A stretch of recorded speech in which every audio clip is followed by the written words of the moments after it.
Comedian Kapil Sharma यांना दुसऱ्यांदा धमक्या मिळाल्यानंतर मुंबई पोलिसांनी कपिलला सुरक्षा पुरवली आहे।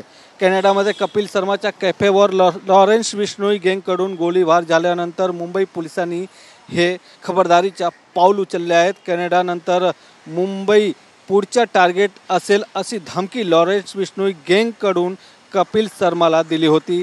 त्यानंतर मुंबई पोलिसांनी कपिल शर्माला सुरक्षा पुरवली आहे। ओशिवरा येथील या आलिशान इमारतीत कपिल शर्मा त्यांच्या कुटुंबियासह राहतो, पण आता तो घरी नाही आहे। या इमारतीची सुरक्षा ही सतर्क करण्यात आली आहे। इमारतीत येणाऱ्या प्रत्येक व्यक्तीला त्यांची माहिती घेतल्यानंतरच त्यांना आतमध्ये प्रवेश दिला जातो। व्हिडिओ जर्नलिस्ट हरीश नेगीसह गोविंद ठाकूर, TV9 मराठी, मुंबई।